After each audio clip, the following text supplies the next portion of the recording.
C'est-il? Je suis vraiment content de vous voir.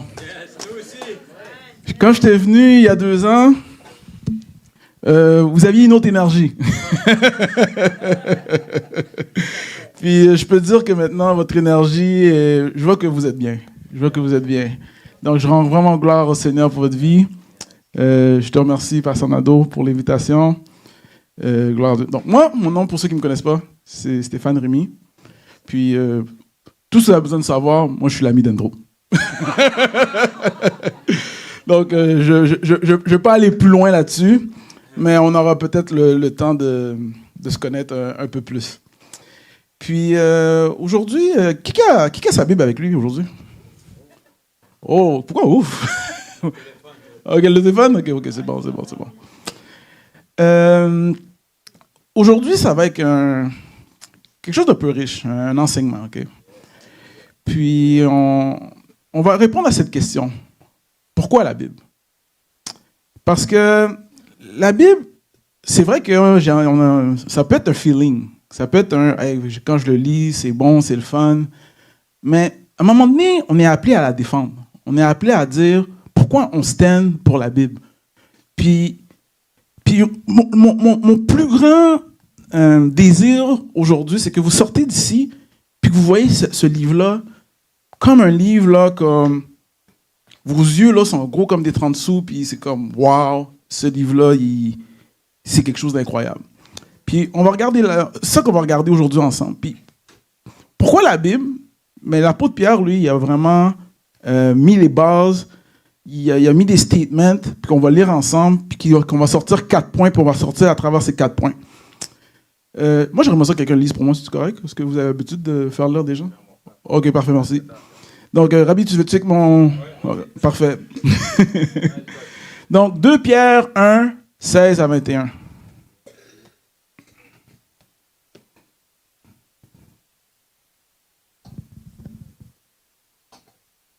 Ouais, 2 Pierre 1, 16 à 21. En effet, c'est ça? Oui, en effet, c'est ça.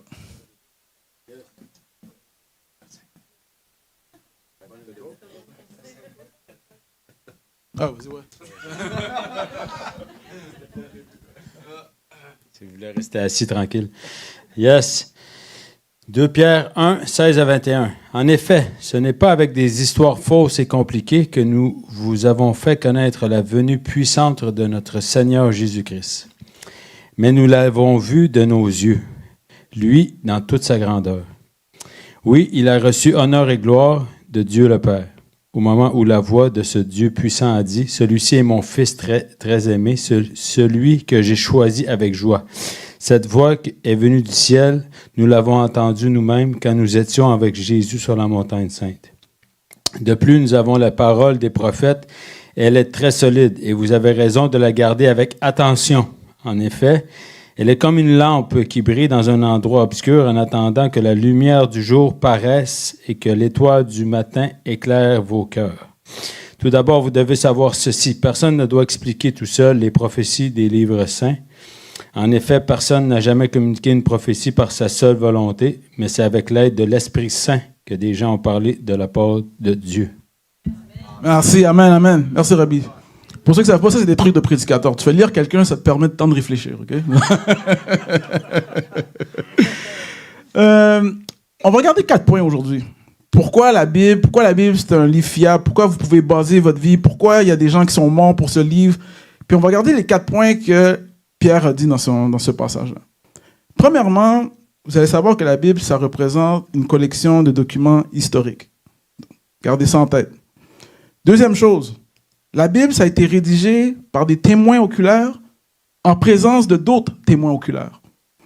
Troisième chose, ce document, il relate des événements spirituels qui avaient été prophétisés bien à l'avance.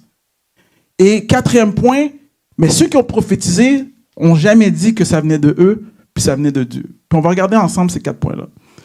Donc, premier point, elle représente une collection fiable de documents historiques. L'apôtre Pierre, il a dit quelque chose. Il a dit, ce n'est pas suivant des fables habilement inventées. Donc, la Bible, là, c'est pas un mythe. Vous savez c'est quoi un mythe? Un mythe, là, c'est une histoire inventée de toutes pièces. Donc, Zeus, la mythologie grecque, ça rentre dans les Bibles, dans les mythes. Non plus, c'est pas une légende. Une légende, parfois, il peut y avoir quelques faits historiques, mais ça a été comme amplifié, embellé, on a fait ça beau. Puis je trouve que des fois, c'est pire qu'un mythe. Parce qu'on prend de la vérité, mais arrosé de mensonges. Mais la Bible, c'est pas ça. La Bible, ce sont des faits historiques qui ont été vérifiés par beaucoup de choses. Mais qu'est-ce qui a vérifié ces faits historiques? On va regarder 3 choses. 1, les manuscrits. Donc, la Bible, là, parce qu'il y a des livres qui sont pas de la Bible, qui n'ont pas de manuscrits. La Bible a des manuscrits. Donc, tu as l'Ancien Testament, vous savez ça? OK. Puis, il y a le Nouveau Testament. OK, parfait. Puis, dans l'Ancien Testament, ben, ces manuscrits-là, ils ont été... il y en a, je ne vais pas aller dans plein de détails, mais un fait qui est important à savoir, c'est que l'Ancien Testament, ça a été écrit, ça a été rassemblé par, je ne vais pas aller dans trop de jargon, mais par des maçonnites, okay? C'était comme des scribes. Puis les scribes, là, après Jésus-Christ, ils ont décidé de officialiser. Puis ça, c'était comme 900 ans après Jésus-Christ. Ils ont décidé de, OK, on va avoir quelque chose de standard par rapport à l'Ancien Testament. Mais vers les années 1900, on a fait une découverte géniale. Ça s'appelle les manuscrits de la mer morte. Puis ça, c'était des manuscrits qui étaient encore plus vieux que les Anciens Testaments qu'on a présentement avec les bases c'est écrit. Puis qu'est-ce que vous avez fait quand on les a comparés pour les regarder? Vous avez vu ce qui s'est passé? Ils étaient pareils. Ça veut dire, ça avait concordé. Donc, on peut dire que, basé sur ces écrits-là, que les manuscrits, ils étaient fiables et vrais. Puis en plus, non qu'ils étaient fiables et vrais, mais qu'il y avait d'autres documents qui pouvaient appuyer. La même chose pour le Nouveau Testament. Vous savez-vous que le Nouveau Testament, je vais vous prendre une histoire. Jules César. Vous savez que Jules César a existé, n'est-ce pas? Ben, Jules César, lui, là, il y a peut-être une dizaine de manuscrits. Une dizaine. Puis en plus des originaux aux manuscrits de Jules César, il y a peut-être un 900 ans d'écart. Vous savez combien la Bible on a trouvé de manuscrits? 25 000.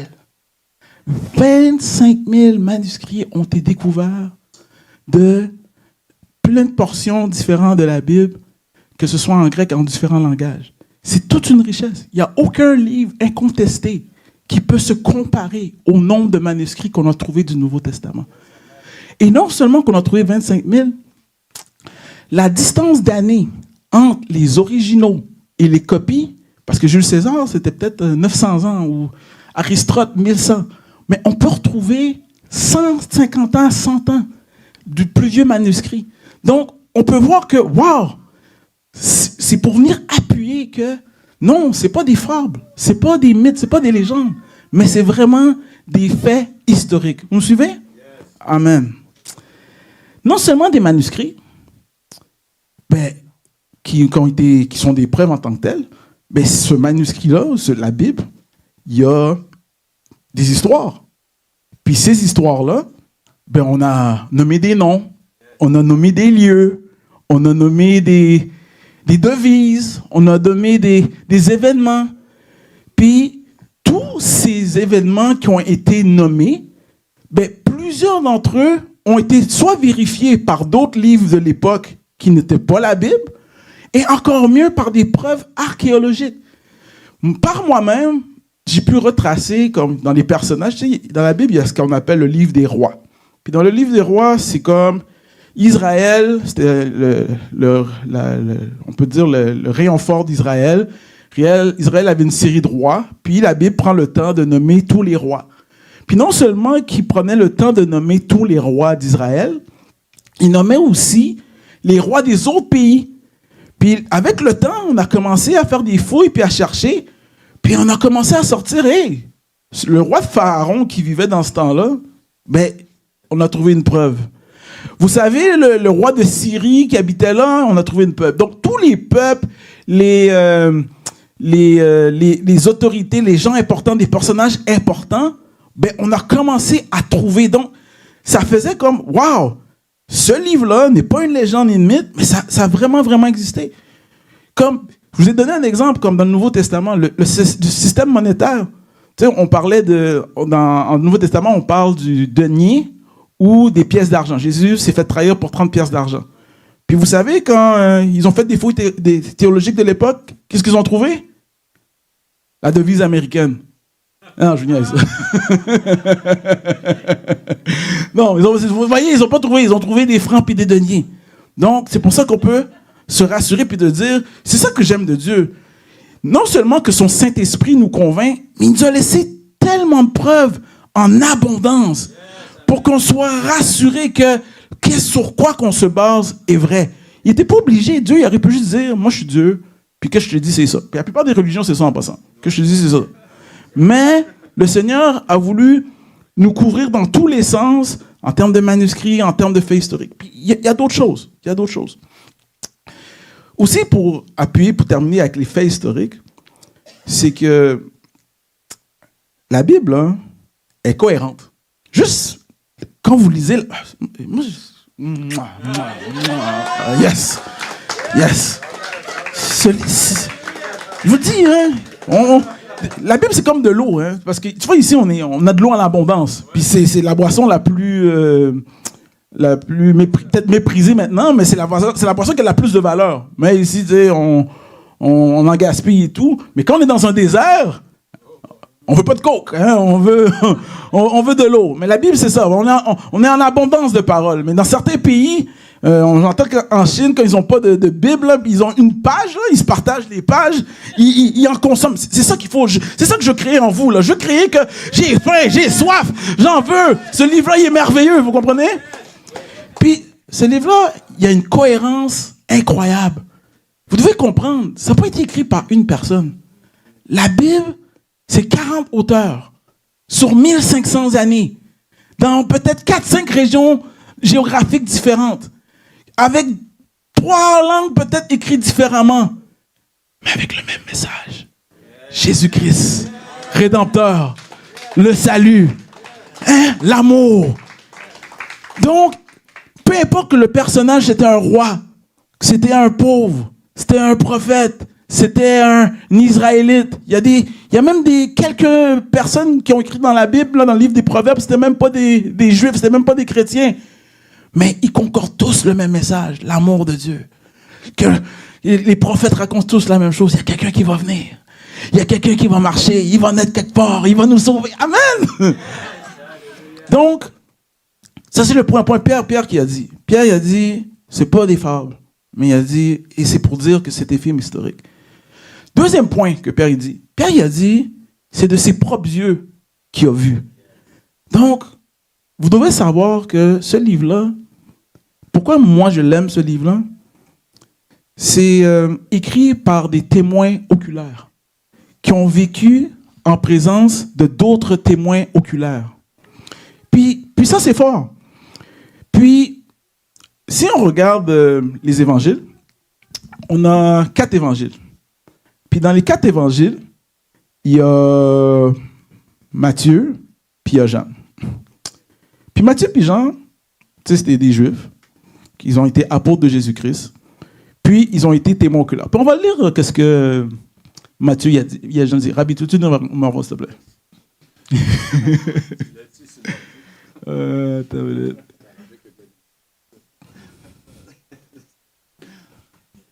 C'est 1 Jean...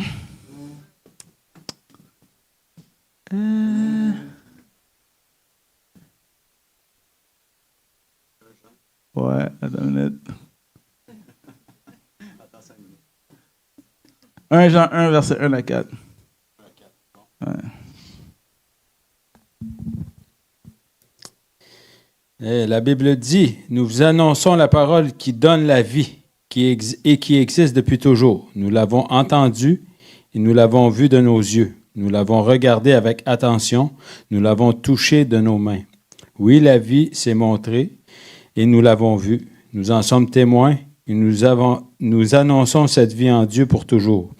Elle était près du Père et elle s'est montrée à nous. Cette vie, nous l'avons vue et nous l'avons entendue. nous vous l'annonçons à vous aussi. Ainsi, vous serez unis à nous. Ensemble, nous serons unis au Père et à son Fils Jésus-Christ. Nous écrivons cela pour que notre joie soit totale. Amen, amen, amen. Donc ici, c'est pour appuyer ces gens qui parlent. Puis qui disent, tu sais, il y a des livres, là, comme, je vais prendre le Coran.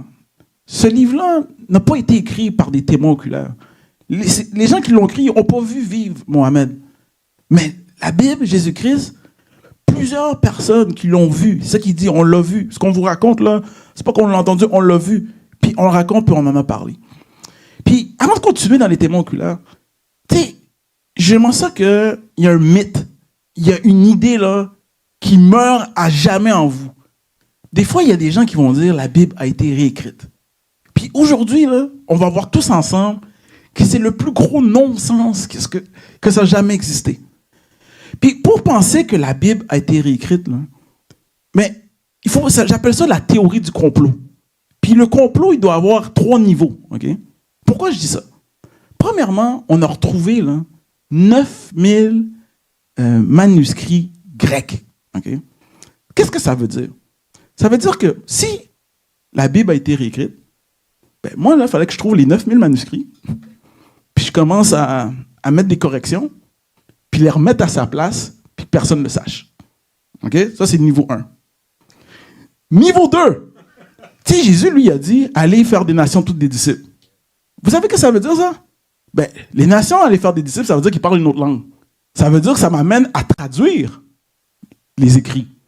Donc, on a retrouvé, après les 9000, il y en a environ un 10 000, j'y vais de tête, là, un 10 000 qui ont été transcrits en latin, puis en 2 autres langues.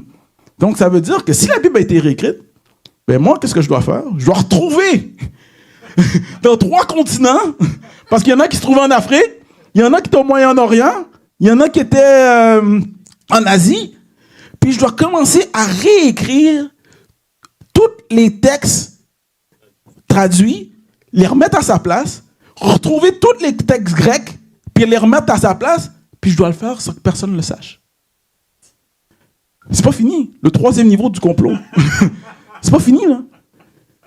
Il y a eu les pères de l'Église. Eux autres, là, ils ont écrit des commentaires. C'est pas la Bible, mais c'est quand même quelque chose d'historique. Ils ont écrit des notes. Puis dans les notes, puis les pères de l'Église, c'est les disciples des disciples. C'est-à-dire Pierre, il y a eu ses disciples, Jean, il y a eu ses disciples, puis comme Polycarpe, Clément. Puis on dit que si on reprendrait tous leurs commentaires, on pourrait réécrire le Nouveau Testament au complet. À 95%. Donc, si la Bible a été réécrite, ben, il faut que je reprenne tous les commentaires des pères de l'Église, ben, que je commence à modifier. Ensuite, je dois prendre tous les documents qui ont été traduits, les modifier, et ensuite prendre tous les textes grecs, les réécrire, puis les remettre à sa place, puis que personne, sans me faire prendre. Est-ce que ça fait du sens? Moi, je pense que penser que la Bible qu'on reçoit telle qu'elle est fait beaucoup plus de sens que penser qu'elle a été réécrite. Donc, aujourd'hui, je veux vraiment que vous avez la conviction que cette parole-là, c'est vraiment la parole de Dieu. Amen. Je reviens au témoin oculaire. Donc, ça, c'était dans les faits. C'est vrai que le témoin oculaire, c'est que ça a été écrit par des gens qui ont vécu avec Jésus. Il y a 4 évangiles. Puis c'est le fun. J'aime ce que le Seigneur y fait. Dans les 4 évangiles, tu as 2 témoins oculaires. Tu as Jean, parce que Rabbi a lu, qui dit que moi j'ai vu et tout. Puis tu as quelqu'un qui s'appelle Matthieu, que lui, il était un collecteur d'impôts, puis il était témoin oculaire pour écrire l'évangile. Donc, mais, si on est des sceptiques, on pourrait dire, hey, c'est arrangé avec les gars des vues. Ils se connaissaient. Ils connaissaient Jésus, ils se connaissaient, c'était des chums. Pourquoi je devrais les croire? Mais les 2 autres n'étaient pas des témoins oculaires. Mais ils ont vécu à la présence de d'autres témoins oculaires. Donc, un d'entre eux, il s'appelait Marc. Marc, lui, c'était le disciple de Pierre. Puis Marc, comme disciple de Pierre, il a écrit aussi sa version de l'Évangile. Là, on aurait pu dire, ah, OK, ben, Marc, c'était le disciple de Pierre, c'était un Juif, les 2 autres, c'est des Juifs, donc les 3 ensemble, ils sont organisés, ça a été arrangé par les gars des vues. Mais là, celui qui est intéressant, c'est Luc. Luc, lui, n'avait rien à voir avec la culture juive. C'était pas un témoin oculaire. Puis quand on lit son évangile, il a dit, moi, j'ai décidé. C'est comme celui-là, à l'époque, là, c'était pas... Aujourd'hui, on appellerait ça un podcast. Il a décidé de faire son podcast. Il a dit, moi, je vais commencer à interviewer les gens que eux, ils étaient des témoins oculaires, puis je commençais à mettre ça dans un livre. Puis il a commencé à interviewer le monde, puis ça fait l'évangile de Luc. Puis la beauté, quand on regarde l'évangile de Luc, l'évangile de Jean, Matthieu et Marc, on voit une concordance. Donc, tu sais, le Seigneur aurait juste pu donner un seul évangile. Il nous en a donné 4. Il nous en a donné 4 pour qu'on n'a pas de doute à comprendre et à convaincre, et sur des perspectives différentes. Des gens qui ont été témoins oculaires, puis des gens qui ont interrogé des témoins oculaires. Puis ça a fait l'évangile. Maintenant, on peut dire, OK, moi je crois à l'Ancien Testament, moi je crois au Nouveau Testament, mais moi j'ai déjà entendu ça, c'est pour ça que je vous dis ça. Les lettres de Paul, là, moi j'y crois pas. Moi je décide de... Mais on va lire quelque chose, Rabbi. J'aimerais que tu viennes lire 1 Corinthiens 15, 1 à 9.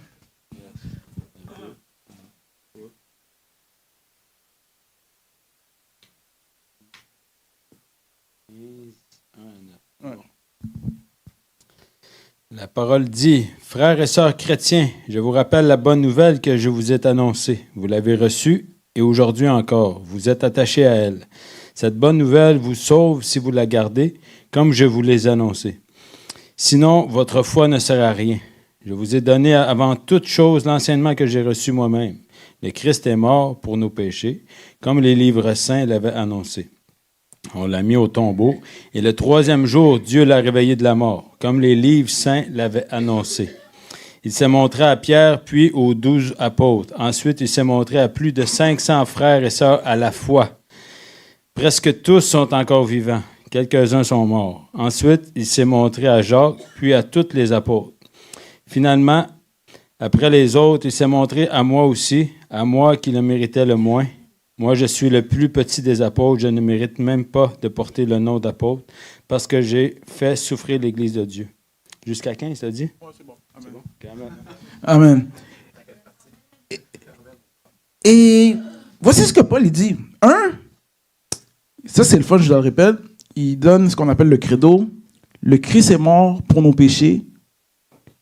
Comme avait annoncé les Écritures, il a été mis au tombeau et comme qu'il avait été annoncé, puis il a été ressuscité le 3e jour.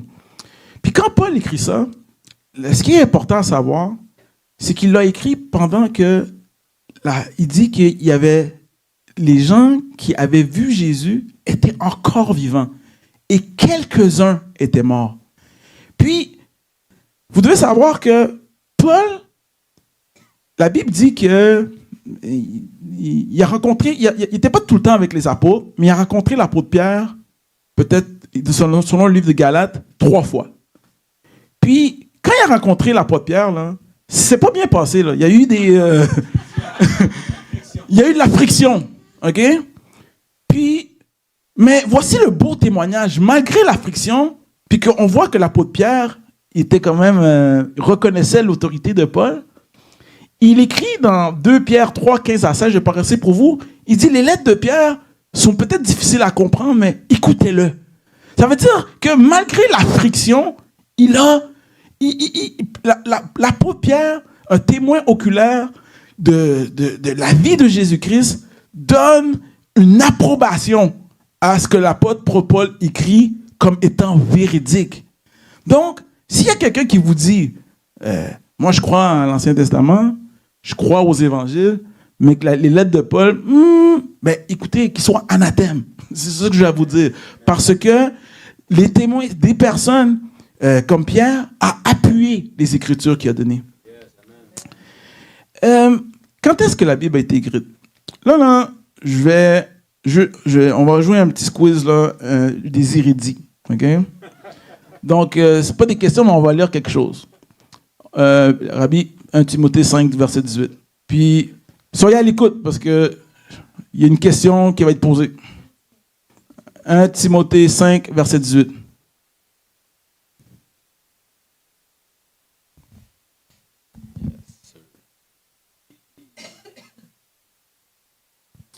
En effet, les livres saints le disent.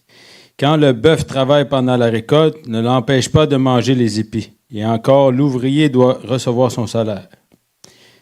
That's it? Peux-tu répéter encore? OK, je répète. En effet, les livres saints le disent. Okay. Parfait, c'est ça. C'est ça? Ouais. Donc, il dit les livres saints. Dans ma version à moi, c'est dit car l'Écriture déclare. Quelqu'un peut me dire, c'est quoi les passages qu'il a côte? Côte, ça veut dire qu'il a cité. Ouais. C'est quoi la citation qu'il a faite? Je vais relire. Car l'Écriture déclare, tu ne mettras pas la muselière au bœuf qui foule le grain et encore, l'ouvrier mérite son salaire. Est-ce que vous savez, c'est quelle Écriture qu'il a citée? Amen? Et yes. Qui a dit ça? Si tu lis? Ok, Deutéronome. Il a cité Deutéronome. Donc, il a cité l'Ancien Testament. Mais il a cité un autre passage. Mais c'est écrit où, ça? C'est écrit dans le Nouveau Testament. Donc, quand il a dit « car toutes les Écritures déclarent », dans la vie de l'apôtre Paul, le Nouveau Testament était déjà en train d'être écrit. Et il donnait déjà toute l'autorité aux paroles du Nouveau Testament. Parce qu'il les a déclarées, les Écritures. Donc, s'il y a quelqu'un qui vous dit que la Bible, ça avait été écrit, là, je ne sais pas moi, après Constantin, mais qu'il soit anathème. Parce que ici, c'est écrit que quand on déclare les Écritures, il a cité l'Ancien Testament et il a cité une parole de Jésus dans le Nouveau Testament.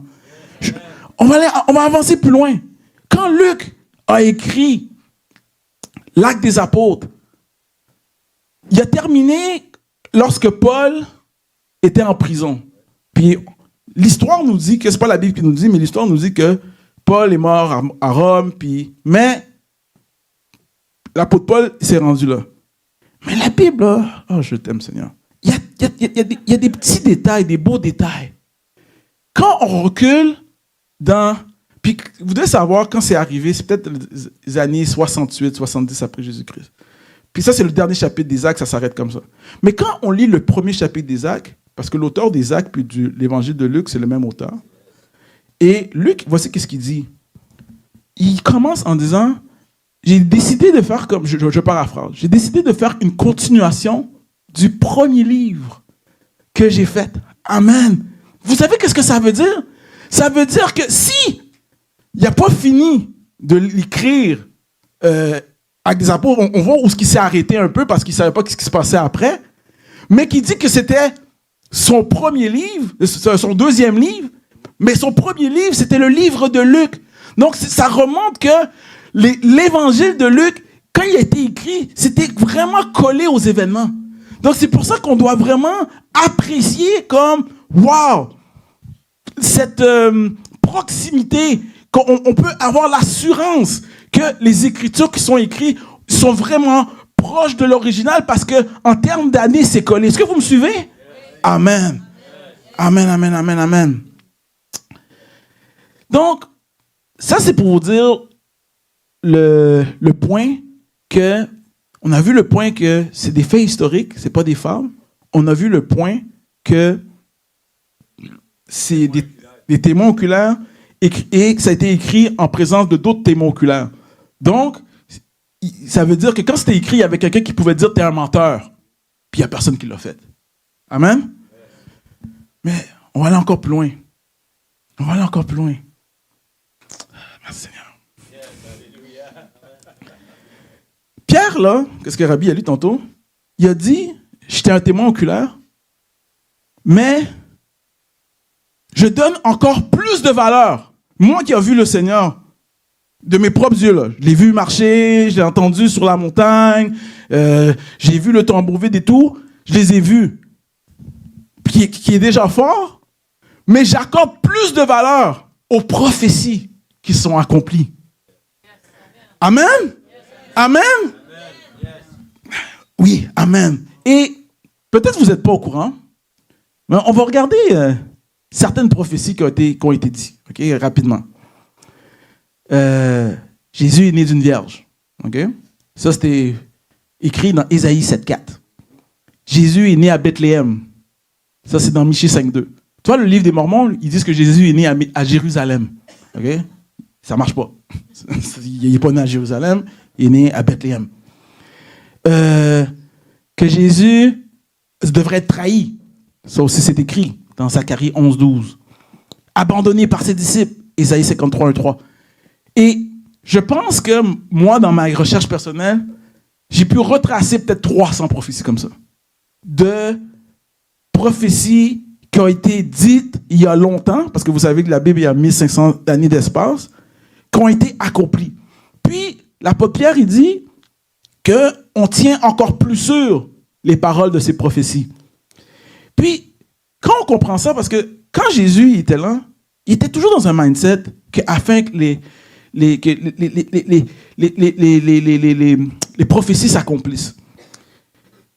Puis, aussi, ça, nous, en tant que chrétiens, en voyant que Pierre, il déclare qu'il donne beaucoup plus de valeur, beaucoup plus de force à ces prophéties, ces événements surnaturels qui ont été longtemps cités d'avance, puis qui se réalisent, ben, on ne doit pas avoir ce sentiment-là comme « Et moi, pour le croire, je veux le voir. Moi, pour le croire, je veux le voir. » Non! C'est là que je comprends la parole de Thomas quand Jésus a dit, Thomas a dit, moi, là, si là, je ne mets pas ma main là, dans la paume de ta main, dans ton trou, moi, je ne croirais pas. Puis Jésus a dit, là, quand il a vu Jésus, là, il a vu les trous, il a mis sa main dedans, il a dit, puis Jésus a dit, mais toi, tu as vu, tu as cru, mais heureux ceux qui ont cru sans voir. Et pourquoi? Et nous, on pense que voir, c'est ce qui est le plus important, tandis que Pierre, lui, dit que lui, qui a vu, mais il accorde beaucoup plus d'importance qu'on a les prophéties et les Écritures, puis qu'on peut les étudier, puis qu'on peut les regarder, puis qu'on peut voir l'accomplissement, puis que ça, c'est encore plus pesant, puis c'est encore plus de poids. Et j'en ai encore plus loin. Est-ce que vous connaissez l'histoire de Lazare puis du riche? Ben, Lazare puis le riche, quand il était... L'homme riche était en enfer, il y avait un gars qui s'appelle Lazare. Puis il était tellement dans le tourment, il a dit, « Hey, peux-tu, s'il te plaît, envoyer Lazare à la famille de mon frère, dans la famille de mon frère pour dire, ici, là, c'est pas un bon lieu. » Puis Abraham a répondu, « Pourquoi? Vous avez les Écritures, vous avez Moïse et les prophètes. » Puis là, il a insisté. Il a dit, non, s'il y a quelqu'un d'entre les morts qui revient, ils vont croire. Il dit, non, s'ils ne croient pas aux Écritures et les prophètes, même si un mort reviendrait à la vie, ben, il n'y a rien à faire. Vous savez ce que ça veut dire? Un témoin oculaire de l'enfer demande que, hey, envoie un témoin oculaire pour dire à quelqu'un que ici, ça ne marche pas. Mais non, Abraham, il dit, les prophéties, ces Écritures qui ont été réalisées, qui racontent, parce que c'est ça que Jésus-Christ dit, vous ne le savez pas, mais les Écritures parlent de moi, ils racontent de moi, a beaucoup plus de force, a beaucoup plus de puissance. Ne méprisons pas les prophéties, ne méprisons pas la Bible. Nous, c'est tout un outil d'évangélisation. Même moi, le Seigneur maintenant me met à cœur de commencer à faire un petit groupe, puis allez, voici ce qui a été dit, voici ce qui s'est réalisé. Voici ce qui a été dit, voici ce qui a été réalisé. La Bible dit que lorsque Jésus il a fait ça sur le chemin d'Emmaüs, le chemin d'Emmaüs a dit, est-ce que notre cœur ne brûlait pas quand il nous expliquait les Écritures? Est-ce que notre cœur ne brûlait pas lorsqu'il nous racontait tout ce qui devait se passer par le Messie? Amen? Tout un trésor, toute une révélation. Donc, on va terminer. On a vu que la Bible, c'est des faits historiques. On a vu que ça a été écrit par des témoins oculaires en présence de d'autres témoins oculaires et que ça raconte des événements surnaturels qui ont été prophétisés d'avance et que l'apôtre Pierre dit qu'il donne ça encore plus de poids. Puis, pour le dernier point, mais ceux qui ont dit ces paroles, qui les ont annoncées, n'ont jamais dit que c'est moi qui parle, que ça venait de moi, mais ils ont toujours dit que ça venait de Dieu. Amen. Donc, j'espère que vous apprécierez la richesse, la profondeur de ce livre, que ce livre qui a été assemblé pour nous mérite d'être dévoré, avalé, étudié. C'est pas pour rien que c'est le livre le plus vendu au monde. C'est pas pour rien que c'est le livre qui est le plus étudié au monde. Ce n'est pas pour rien. Ce livre-là, c'est un livre incontestable. Hier, il était de best-sellers. Aujourd'hui, c'est un best-sellers. Puis demain, il sera un best-seller. Puis il sera encore un best-seller jusqu'à temps que Jésus-Christ revienne. Amen. Soyez bénis.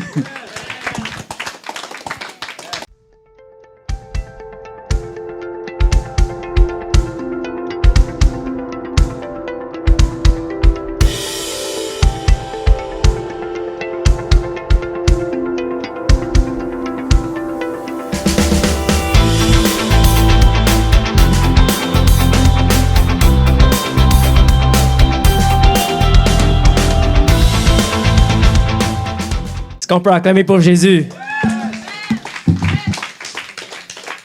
Qui aime la parole de Dieu? Alléluia! D'abord, je veux remercier Pasteur François de me donner cette opportunité. Moi et Stéphane, c'est un grand privilège d'être ici parmi vous.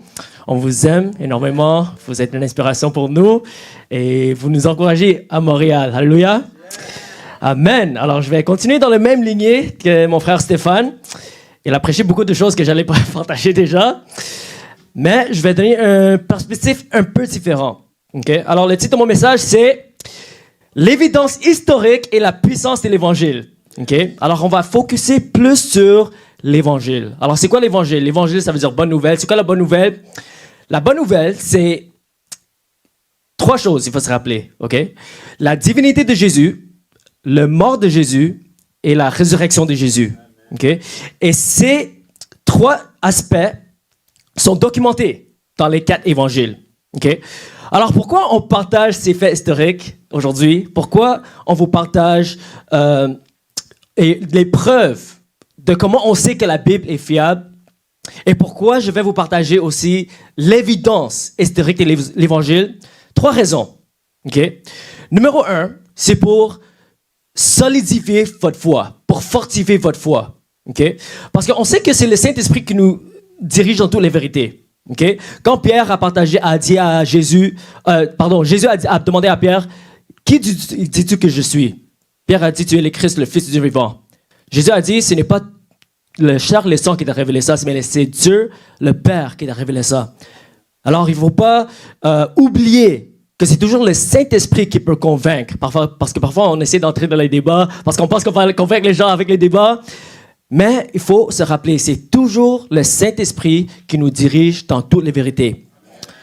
Mais il y a un passage dans la Bible, dans Colossiens 2, versets 6 à 8, ça nous dit « Ainsi donc, comme vous avez reçu le Seigneur Jésus-Christ, marchez en lui, étant enracinés et fondés en lui, et affermés par la foi, d'après les instructions qui vous ont été données, et abondez en grâce, en action de grâce. » Prenez garde que personne ne fasse de vous sa proie par la philosophie et par une vaine tromperie, s'appuyant sur la tradition des hommes, sur les rudiments du monde et non sur Christ. Okay? Alors, en même temps, c'est important qu'on ait un foi solide, qu'il n'y a pas de fausse doctrine qui peut nous pousser dans différents trucs bizarres. Okay? On doit être solide dans la parole de Dieu. On doit être solide de ce qu'on sait, de la vérité. Amen? Et la parole de Dieu est la vérité. Alléluia!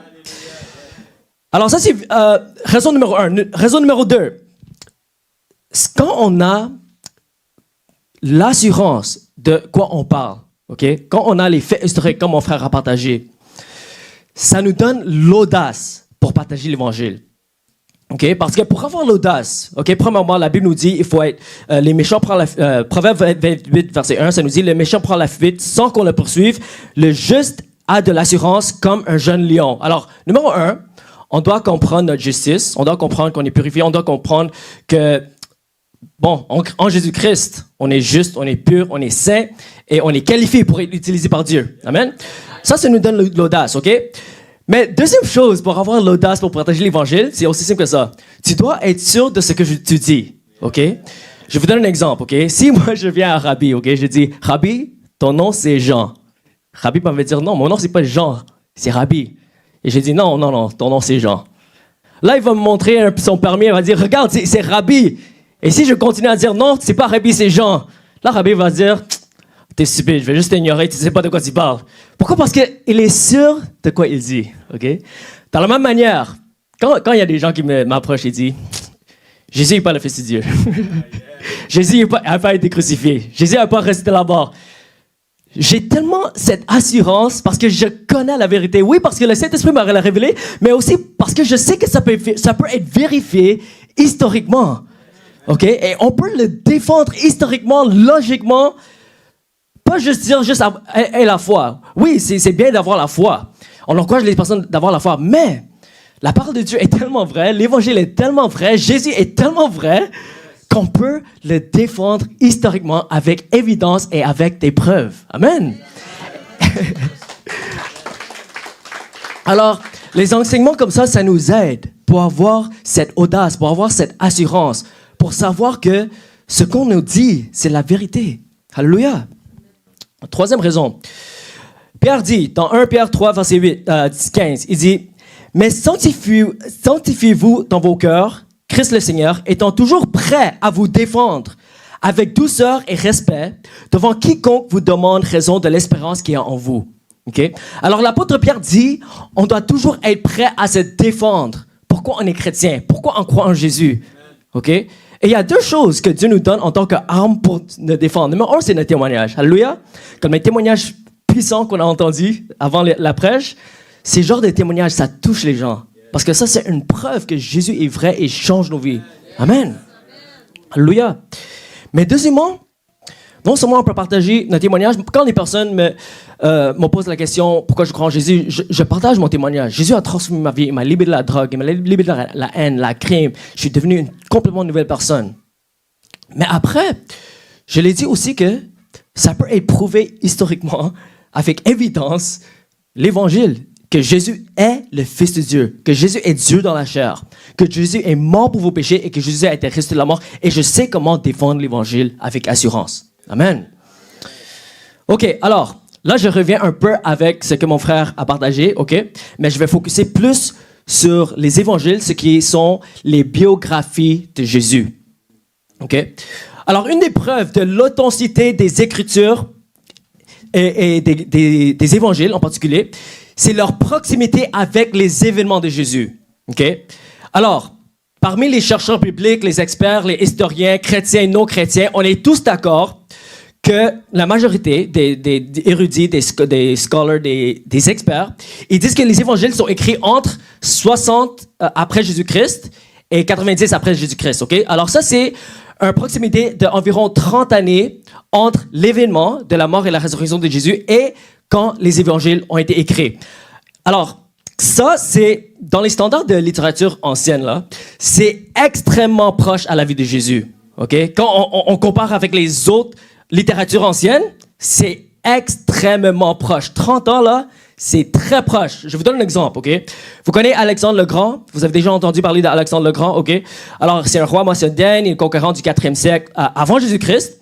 Alors, il était connu pour avoir un grand empire de la Grèce jusqu'à l'Inde, OK? Il était un très grand conquérant, OK? Aujourd'hui, on a beaucoup d'informations sur lui, on a des films sur lui, des livres sur lui. Mais où est-ce qu'on a eu cette information? On l'a eu dans des biographies, OK? Mais est-ce que vous savez c'est quoi le temps entre quand la biographie a été écrite et le temps que il a vécu? 400 années. Ouais. Alors, la biographie le plus tôt, c'est 400 années après la vie d'Alexandre le Grand et toujours à confiance dans ses sources. Et dit que oui, ça c'est des faits historiques parce qu'on a les biographies, mais c'est écrit 400 années après la vie d'Alexandre le Grand. OK? Et on considère ces documents fiables, authentiques. OK, je vais vous donner d'autres exemples rapidement. Mohamed, OK, la biographie plus tôt, c'est écrit 150 années après sa mort. Bouddha, 500 années après sa mort. Krishna, 4000 ans après sa mort. Jésus, 30 ans après sa mort. Alléluia. Alors, selon les critères de recherche historique, OK, 500 ans de séparation entre la mort de la personne historique et la biographie, c'est acceptable pour avoir des informations fiables sur une personne historique. OK? Alors, c'est pour ça qu'on accepte l'information sur Alexandre le Grand. Après 500 ans, c'est là qu'on commence à voir les mythes et les légendes. Mais 1 ou 2 générations, ce n'est pas assez pour avoir des mythes et des légendes pour commencer à se développer. OK? Alors, encore 30 ans est extrêmement proche dans les standards de littérature ancienne. OK, en plus, comme mon frère a dit, la différence entre les documents de Jésus et les autres documents historiques, OK, c'est que c'est les témoins oculaires qui l'ont écrit et les témoins oculaires étaient toujours vivants durant ce temps. OK? OK, mais, OK, je vous ai dit 30 ans, c'est extrêmement proche aux événements, OK? Mais on peut aller même plus proche. Pourquoi? Parce que l'apôtre Paul, ces écritures ont été écrites même avant les évangiles, OK?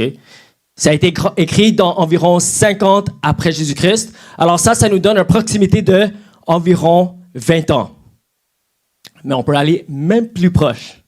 OK? L'apôtre, durant le temps de Jésus, après sa mort et sa résurrection, la majorité des personnes, dans ce temps-là, ils ne pouvaient pas lire. OK? Alors comment est-ce qu'ils ont partagé l'évangile? C'était avec des credos. OK? Ils disaient des choses pour que les gens se rappellent de l'Évangile. OK? Vous avez lu un des credos de Paul dans 1 Corinthiens 5, 3 à 7. Je vais le lire encore. Il a dit, « Je vous ai enseigné avant tout, comme je l'avais reçu, que Christ est mort pour nos péchés selon les Écritures, il a été enseveli et qu'il est ressuscité le 3e jour selon les Écritures. Et qu'il est apparu à Céphas, puis aux 12. Ensuite, il est apparu à plus de 500 frères à la fois, dont la plupart sont encore vivants et dont quelques-uns sont morts. Ensuite, il est apparu à Jacques, puis à tous les apôtres. » Alors, dans les années 50, Paul a écrit aux Corinthiens que là, je vous partage un credo que même moi j'ai reçu. OK? Alors, ça veut dire que c'est une source qui existait avant qu'il a partagé. OK? Mais quand est-ce qu'il a reçu ce credo? La Bible nous donne la réponse. OK? Dans Galates 1, versets 17 à 19, avant on lit le passage, OK? Quand Paul a été converti, il était en chemin pour aller à Damas, OK? Et ça peut être historiquement documenté que c'était 3 ans après la mort de Jésus que Paul a été converti, OK? Quand Paul a été converti, il n'est pas allé tout de suite à Jérusalem, il est allé à Damas. Il restait à Damas pour au moins 3 ans, OK? Et dans Galates, il nous explique ce parcours, OK? Galates 1, versets 17 à 19, ça nous dit « Et je ne montai point à Jérusalem vers ceux qui furent apôtres avant moi, mais je partis pour l'Arabie, puis je revins encore à Damas. 3 ans plus tard, je montais à Jérusalem pour faire la connaissance de Céphas et je demeurai 15 jours avec lui. Mais je ne vis aucun des autres apôtres, si ce n'est Jacques, le frère du Seigneur. » Okay? Est-ce que vous voyez ce qui est commun avec ce passage et le credo? Okay? Quand Paul, après qu'il a fait 3 ans à Damas, là, il est allé à Jérusalem. Okay? Et il a rencontré qui? Pierre et Jacques. Okay? Les 2 personnes qu'on a vues citées dans Corinthiens. Okay? Alors, les historiens nous disent que c'est là qu'il a reçu ce credo. Okay? Ça veut dire quoi? Ça veut dire que ce credo était en existence quand Paul a visité Pierre et Jacques. Et si on regarde l'histoire le parcours, quand il est allé à Jérusalem, il a été converti 3 ans après Jésus, après la mort et résurrection. Après ces 3 ans, il est allé à Jérusalem. OK? Alors, ça rapproche le source à juste quelques années. En plus, ce credo existait déjà. Même quand il a reçu, ça existait déjà. Ça veut dire que ça peut être tracé jusqu'à 2 ans de quelques mois de proximité à les événements de l'Évangile. OK? De la mort et la résurrection de Jésus. Quelques mois après, on a un credo qui peut revenir presque autant de les événements. OK? Là, on parle plus de 500 ans, là. On parle plus de 30 ans. On parle plus de 20 ans. On parle de 2 ans à quelques mois aux proximités de Jésus. Ça, c'est des choses que tu peux pas trouver ailleurs. OK? C'est pour ça qu'on sait que la Bible, c'est vrai, les évangiles, c'est vrai. Et ça peut être défendre historiquement. Amen. Les informations sur Jésus, c'est le plus fiable qu'on a parmi toutes les figures historiques. Si on considère les milliers de manuscrits que mon frère a partagés et le fait que les sources puissent être datées aussi tôt, presque aussitôt que les événements. Amen. OK. Deuxième preuve de l'authenticité des évangiles, comme mon frère a dit, c'est les prophéties de Jésus qui a été accomplie. OK? Alors, dans le temps de Jésus, l'Ancien Testament existait déjà. OK? Le dernier livre dans l'Ancien Testament a été écrit 400 années avant que Jésus est venu sur la terre. Alors, quand Jésus est venu sur la terre, encore et encore, il citait les Écritures hébreux, l'Ancien Testament. OK? Alors, c'était déjà en existence. OK? Ça fait, dès qu'il est né, l'Ancien Testament était là depuis 400 années déjà. Ils avaient accès à ce livre. OK? Dans ce livre-là, qui existait avant Jésus, OK? Il y a plusieurs prophéties qui ont été dites de Jésus 700 années avant qu'il est venu. Je vais vous donner des exemples, OK? Jérémie a dit, il sera un descendant de David. Michée a dit, il sera né à Bethléem. Isaïe a dit, il sera né d'une vierge. Isaïe dit, le Messie apportera la lumière en Galilée. Le Messie sera méprisé et rejeté par les hommes. Il sera transpercé pour nos péchés, crucifié avec des criminels. Et tout ça, ça a été écrit même avant que la crucifixion ait été inventée. La crucifixion n'existait même pas dans le temps quand Isaïe a écrit ses écritures. Mais c'était dans le livre d'Isaïe. Et vous savez qu'on a trouvé les manuscrits qui ont existé avant la naissance de Jésus. Amen. OK. Là, je vais vous donner des exemples de comment ça serait impossible de quelqu'un qui pourra accomplir toutes ces prophéties, à moins qu'il est vraiment le Messie. Okay? Et ça, c'est les informations que j'ai lues dans un livre qui s'appelle Case for Christ. Je pense que la traduction en français, c'est Jésus l'enquête, je pense. Ouais. Alors, si vous n'avez pas lu le livre, je vous encourage vraiment de lire ce livre, Jésus l'enquête. Je ne parle pas du film, OK? Je parle du livre, OK? OK. Dans ce livre, ça nous dit, quelqu'un a fait le calcul et a déterminé que la probabilité que seulement 8 prophéties soient accomplies par quelqu'un, c'est une chance sur 1 milliard. OK? Alors, une chance sur 1 milliard que quelqu'un peut accomplir seulement 8 de ces prophéties. OK? 1 milliard, c'est plus de 10 fois le nombre de personnes sur la Terre. OK? Alors, et il a donné un exemple. OK? Il a calculé que si on prenait 100 milliards de pièces de dollars, OK? Et on couvrait l'État de Texas. OK? L'État de Texas, c'est environ la moitié de Québec. OK? On va prendre la province de Québec. Imagine, on prend 1 milliard de pièces de monnaie et on remplit la moitié de Québec. On va avoir une profondeur de 2 pieds d'argent en monnaie. OK? Alors, imagine, on prend un de ces dollars, on marque avec un crayon. OK? Après, on dit à quelqu'un aveugle, tu vas parcourir toute la moitié de Québec. Et après, quand tu veux, tu vas descendre, tu vas prendre une pièce de monnaie. Est-ce que vous savez, ça serait quoi la chance qu'elle choisit la pièce de monnaie qui est marquée? Les mêmes chances que n'importe qui dans l'histoire aurait pu accomplir seulement 8 des prophéties. Alors, un autre mathématicien, il a calculé la probabilité de 48 prophéties. Pas 8 prophéties. C'est quoi la probabilité que quelqu'un peut accomplir 48 prophéties? Il a dit que c'est une chance sur 1 trillion. Imagine que j'ai dit trillion 13 fois. OK? C'est 1 sur trillion 13 fois. OK? Juste 48 prophéties. Et combien de prophéties a Jésus accompli? Plus de 300 prophéties. Amen. Alors, c'est pour ça qu'on sait qu'il est vraiment le Messie. Amen. OK. Là, tout le monde sait que Jésus a été crucifié. OK? Que tu sois athée, non athée, la seule personne qui ne savent pas que Jésus a été crucifié, c'est les personnes qui n'ont pas fait leur recherche. Okay? Parce que c'est accepté par tout le monde. Okay? Je vais juste vous donner des citations des personnes qui vivaient durant le temps, le premier siècle, qui ont écrit sur Jésus, des non-chrétiens.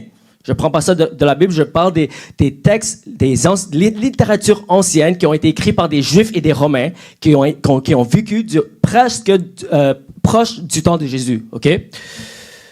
Il y a Flavius Joseph. Okay? Lui, il était un Juif. Un historien né à Jérusalem. Okay? Alors, lui, il a écrit dans 93 après Christ, dans le premier siècle. Il a dit, à cette époque, il y avait Jésus, un homme sage, et lorsque sur l'accusation des principaux hommes parmi nous, Pilate l'eut condamné à la croix. Okay? Alors, ça, c'est un juif non chrétien qui dit que Jésus a été condamné par Pilate à la croix. Okay? Deuxième citation d'un historien et sénateur romain, il s'appelle Tacite. Il a écrit dans 116 après Christ. Il a dit, le Christ, dont le nom a son origine, a souffert la peine extrême sous la reine de Tibère aux mains de l'un de nos procurateurs, Ponce Pilate. Okay? Alors ça, c'est une autre preuve que Jésus a réellement été crucifié sous le gouverneur Pilate. Okay? Maintenant, qu'est-ce qui s'est passé durant cette crucifixion? Okay? On sait que Jésus, il a été baptisé, il a reçu le Saint-Esprit, il a commencé son ministère. La Bible nous dit, il allait de lieu en lieu, il guérissait tous ceux qui s'étaient opprimés par les diables, il prêchait l'évangile, il guérissait les systèmes malades, il chassait les démons pendant une période de 3 ans.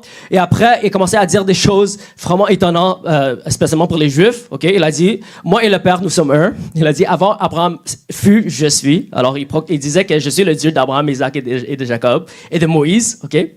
Il a dit, celui qui m'a vu a vu le Père. Alors, il déclarait qu'il était Dieu. Et c'est pour ça que les Juifs l'ont accusé et ils l'ont accusé de blasphème. Okay? Alors, quand on a amené Jésus, il a été arrêté par les Romains, on a amené au souverain sacrificateur. Le souverain sacrificateur a dit, est-ce que tu es le Christ, le Fils de Dieu? Jésus a répondu, je le suis. Et vous verrez le Fils de l'homme assis à la droite de la puissance de Dieu et venant sur les nuées du ciel. OK, qu'est-ce qu'il disait? Il dit que je suis le Fils de l'homme qui a été prophétisé par Daniel quand il a vu la vision de l'ancien des jours et le Fils de l'homme qui approche le trône et toutes les nations font l'adorer. Je suis ce Fils de l'homme. OK? Alors, il proclamait cette divinité. Et c'est pour ça que le souverain sacrificateur l'a condamné pour être crucifié, mais il l'a envoyé chez Pilate. OK? Parce que il disait que c'est le blasphème. OK? Maintenant, OK, Pilate, à cause de la pression des Juifs, okay, même s'il savait que Jésus était innocent, on l'a crucifié, on a condamné pour être crucifié. OK. Avant qu'on l'a crucifié, on a mis une couronne d'épines sur sa tête. La Bible nous dit, on lui mit un roseau dans la main droite et on a commencé à le moquer et le frapper. OK. Mais avant qu'on ait allé à la croix, que Jésus allait à la croix, on l'a fouetté. Okay? Alors, le coutume romain, c'est quand on condamne un criminel pour aller à la croix, avant, on va le fouetter. Okay? Mais c'était pas des fouettes normales. Okay? Qui a vu la Passion de Christ? Okay? Alors, je vous dis, en réalité, Jésus a souffert pire que ça. Okay? Alors, dans les fouettes, dans chaque fouette, avec comme 6 fouettes dans un, okay? Il y avait des boules de métal au bout, il y avait des épines. Okay? Ça, c'est des choses qu'on peut prouver historiquement. Okay? On a fouetté, et je suis vraiment désolé, je sais que c'est graphique, mais c'est pour comprendre la profondeur de l'amour de Jésus, on doit comprendre sa souffrance. Amen. Okay? Combien de fois on l'a frappé? Les Juifs, ça c'était les coutumes romains, c'était pas les coutumes juifs. Okay? Alors, le coutume juif, il fallait fouetter 39 fois. Mais les Romains, ils n'avaient pas de limite. Alors, ils allaient au-delà de 39. Parfois, ça peut être plus que 100. Et c'était vraiment, ça dépendait sur l'humeur de le soldat qui fouettait le criminel. Okay? Alors, parfois, on le fouettait jusqu'au point où on pouvait voir la colonne vertébrale. C'était vraiment atroce comme ça. Okay? On le fouettait de l'épaule jusqu'en bas du pied. Et c'est historiquement documenté que plusieurs criminels sont morts même avant d'aller à la croix. Okay? Mais on sait que Jésus a survécu, mais c'était pour un but. C'était pour accomplir une prophétie que par les meurtrissures de Jésus, on a été guéri. Okay? Alors Jésus a coulé son sang afin qu'on puisse être guéri de nos maladies. Alléluia. Alors on l'a fouetté, c'était horrible, il a coulé son sang. Et là, on a mis une croix sur son dos. Le croix pesait à environ 100 à 200 livres. On a dit, tu vas porter ce croix et tu vas aller aux collines de Golgotha. Okay? Alors, il a porté sa propre croix aux collines de Golgotha où il va être crucifié. Okay? Avant qu'on l'a mis la croix verticalement, on l'a mis sur la croix, on l'a crucifié. Qu'est-ce que ça veut dire? C'est qu'on a cloué ses poignets. On sait que c'est les poignets parce que si c'était la main, le peau allait arracher à cause du poids de son corps. Okay? Alors, c'était le poignet et c'était une douleur atroce, vraiment extrêmement douloureux parce qu'on écrase les nerfs. Et on a même inventé un mot pour ce douleur. Je ne sais pas si c'est un mot français. C'est excruciating en anglais. Excruciant, est-ce que c'est un mot français? Je ne sais pas. Mais on a inventé un mot latin. Ça s'appelle excruciating, excruciant. Ça veut dire atroce, insupportable, extrêmement douloureux. Okay? On a fait ça sous ses poignets et on a fait ça à ses pieds. Okay? Quand on mettait les gens verticalement sur la croix, automatiquement, les épaules se déboîtent. Okay? Alors, ses épaules étaient déboîtées et il y a un prophétie qui nous dit que tous mes os se disloquent. Okay? Alors, les épaules de Jésus étaient disloquées. Okay? Il avait déjà été fouetté sur le dos. Il a été crucifié, cloué à ses poignets et aux pieds. Et quand tu es dans cette position-là, tu ne peux pas respirer parce que le poids de ton corps, ça ne permet pas de respirer parce que tu es en position de inhale, comme inhaler, genre comme... Ouais, c'est ça. Alors, la seule manière de respirer, c'est si tu mets le poids de ton os sur le clou, tu te soulèves et tu expires. Après, tu te redescends. OK? Alors, c'est la seule façon qu'on pouvait respirer. OK? C'est pour ça qu'on a brisé les genoux des criminels pour assurer qu'ils sont morts. Parce que quand tes genoux sont brisés, tu ne peux plus respirer parce que tu ne peux plus te lever. OK? Mais on sait que Jésus... On n'a pas brisé ses genoux parce que c'était pour accomplir la prophétie qu'il garde tous ses os et aucun d'eux n'est brisé. Okay? Alors, tu peux imaginer la douleur quand Jésus était sur la croix. Okay? Ses épaules étaient déboîtées, il était cloué dans ses poignets et ses pieds. Et tu peux imaginer même l'éclat de boîte sur son dos pendant qu'il se levait juste pour respirer. Et il était dans ces positions pour 6 heures de temps sur la croix. Il a été crucifié à 9 heures du matin. Pendant qu'il est sur la croix, on l'a moqué, on a dit, si tu es le Fils de Dieu, pourquoi tu ne peux pas te sauver? Tu sauvais les autres, mais toi, tu ne peux pas sauver. Lui qui dit qu'il peut détruire le temple et le rebâtir, on l'a moqué sur la croix.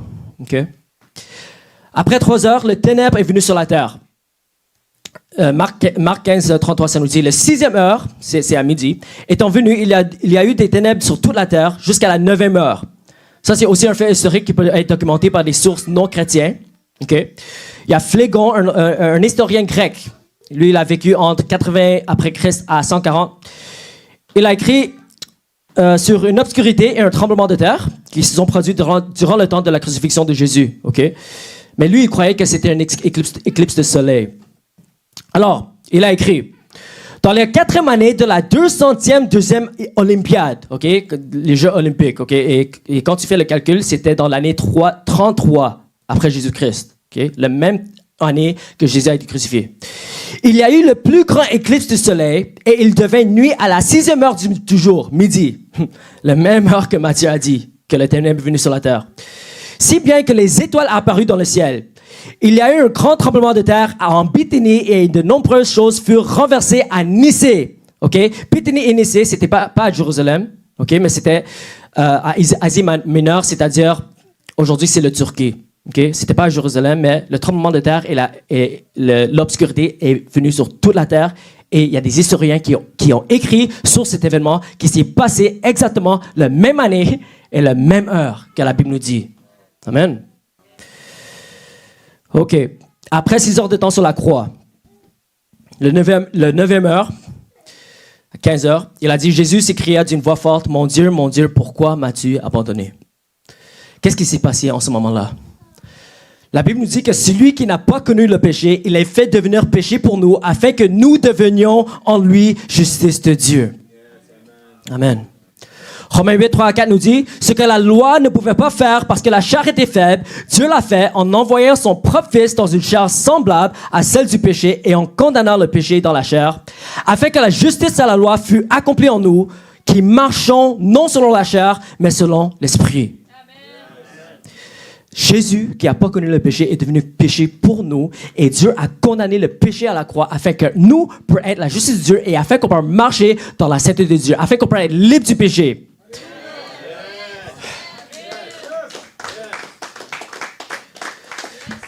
Sous la loi de Moïse, si on lit l'Ancien Testament, ce que ça nous révèle l'Ancien Testament, ça nous révèle la sainteté de Dieu et la sévérité du péché. Okay? À cause de la rébellion des hommes, Dieu a établi la loi à travers Moïse et il a institué les lois de sacrifice. Il fallait sacrifier les taureaux, les boucs et les agneaux qui étaient sans défaut pour avoir le pardon du péché. Parce que sans le sang, il n'y a pas de pardon du péché. Mais Hébreux 10.4 nous dit, car il est impossible que les sangs des taureaux et des boucs ôtent les péchés. C'est impossible que les sangs des animaux ôtent nos péchés. Mais qu'est-ce que Jean le Baptiste a dit quand il a vu Jésus? Voici l'agneau de Dieu qui ôte le péché du monde. Alléluia.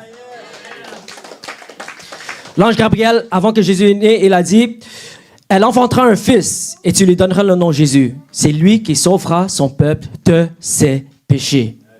Okay? Alors Jésus, non seulement il nous pardonne, mais il nous libère nos péchés. Alléluia. Non seulement il a pris nos péchés, mais il a aussi pris nos malédictions. Galates 3:13 nous dit, Christ nous a rachetés de la malédiction de la loi, étant devenu malédiction pour nous, car il est écrit, maudit est quiconque est pendu sur un bois. C'est quoi la malédiction de la loi? Okay. Dans l'Ancien Testament, on voit c'est quoi les malédictions de la loi. Dans Deutéronome 28, ça nous donne toute une liste. Okay.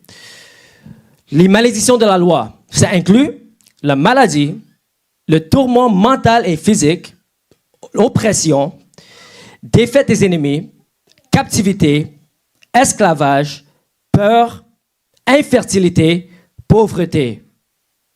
Est-ce que vous savez que Jésus est devenu pauvre afin que nous, on peut devenir riches? C'est biblique.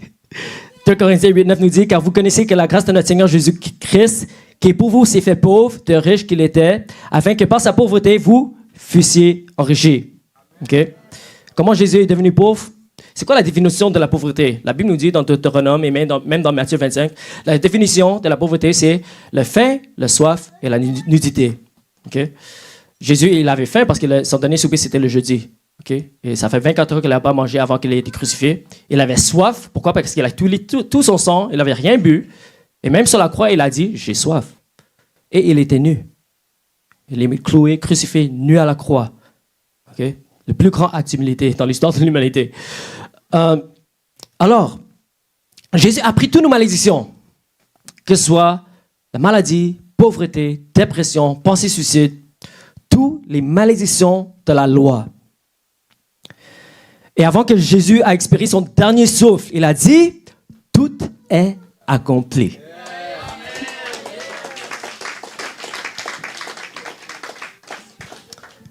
La traduction en anglais, c'est It is finished. Tout est fini. OK? Ça veut dire que ta maladie est finie. Ton tourment mental et physique est fini. Ton oppression est finie. Ton captivité est finie. Ton esclavage est fini. Ta peur est finie.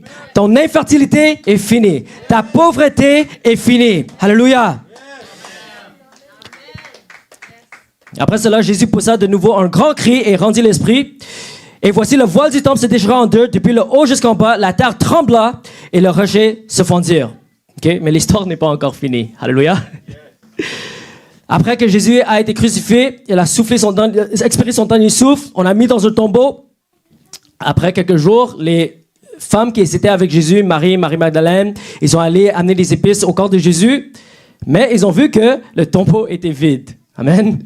Et là, ils ont vu deux anges. Les anges ont dit, pourquoi tu cherches les vivants parmi les morts? Jésus n'est pas ici, il est ressuscité. Alléluia. Alors, la dernière malédiction que Jésus a vaincue, c'est la mort. Et il a prouvé qu'il est réellement le Fils de Dieu. Il a prouvé que tout ce qu'il disait est la vérité. Et il nous a donné la vie éternelle. Il a vaincu la mort. Alléluia. La résurrection est aussi un fait historique. Okay? Les témoins oculaires étaient vivants quand les évangiles étaient écrits et personne n'a opposé les faits historiques que Jésus était vivant, que le tombeau était vide.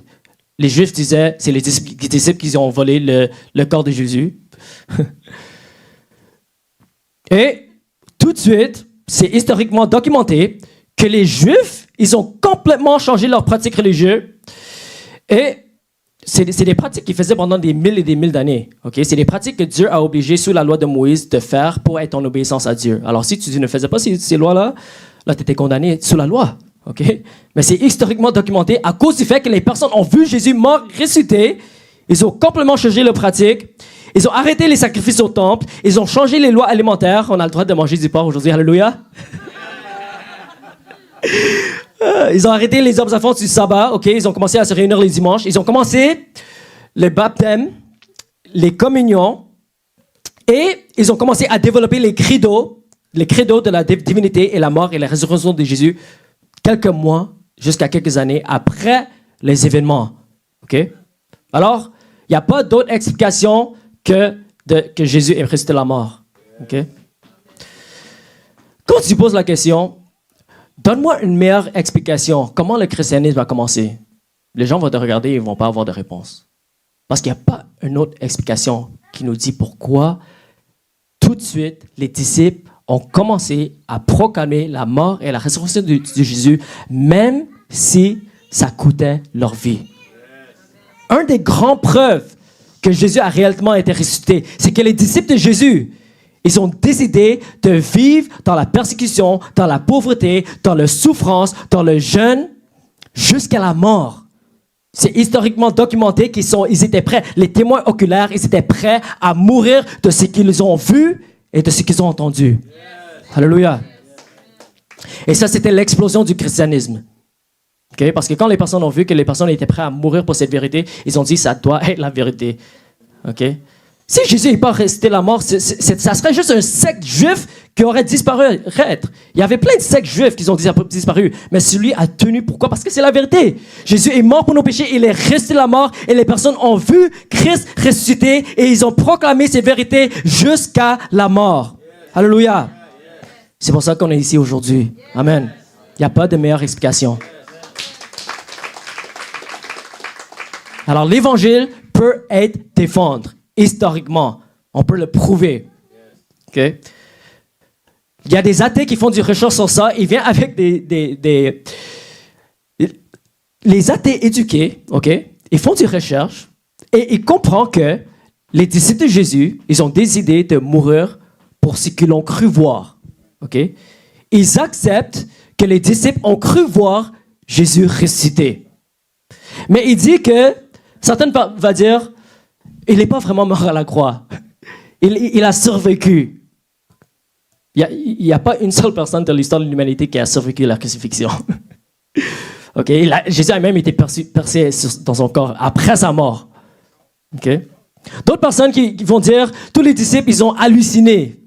Le problème avec ça, c'est que tu ne peux pas manipuler une hallucination à 500 personnes en même temps. Un autre historien va dire que c'était pas Jésus, c'était un jumeau de Jésus. Mais je vous dis, même les athées qui font du recherche sur ça, ils acceptent, ils n'ont pas le choix d'accepter que les disciples ont cru voir Jésus. Et la seule raison pour laquelle ils ne veulent pas, c'est parce qu'ils rejettent Dieu. Ils veulent qu'ils ne veulent pas croire, ou qu'ils ne veulent pas donner leur vie à Jésus. Jésus a dit, je suis le premier et le dernier et le vivant. J'étais mort et voici, je suis vivant pour les siècles des siècles. Amen. J'ai les clés de la mort et du séjour des morts. Je n'ai point honte de l'évangile, mes amis. Car c'est une puissance de Dieu pour le salut, pour quiconque croit. Alléluia. Yeah.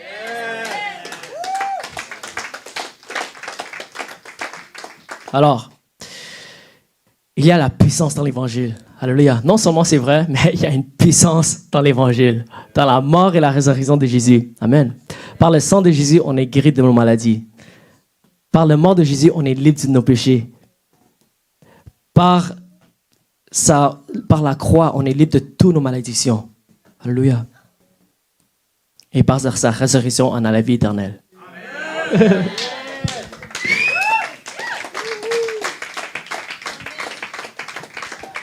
Alors Jésus a fait ça pour nous, il a fait ça pour chaque personne sur cette terre. Mais ce n'est pas tout le monde qui bénéficie de les bénédictions de la croix. Okay? Alors, pour bénéficier de toutes ces bénédictions, que ce soit la guérison, que ce soit liberté du péché, liberté de nos addictions, liberté de nos malédictions et la vie éternelle, premièrement, on doit croire à l'évangile. Okay? Ça, c'est la première étape. On doit croire que Jésus est le Fils de Dieu. Okay? On doit croire que Jésus est mort pour nos péchés et on doit croire que Jésus a été ressuscité de la mort. Okay? Deuxièmement, on doit se repentir. La repentance sincère, c'est quoi la repentance? On reconnaît qu'on a péché contre Dieu, contre un Dieu saint.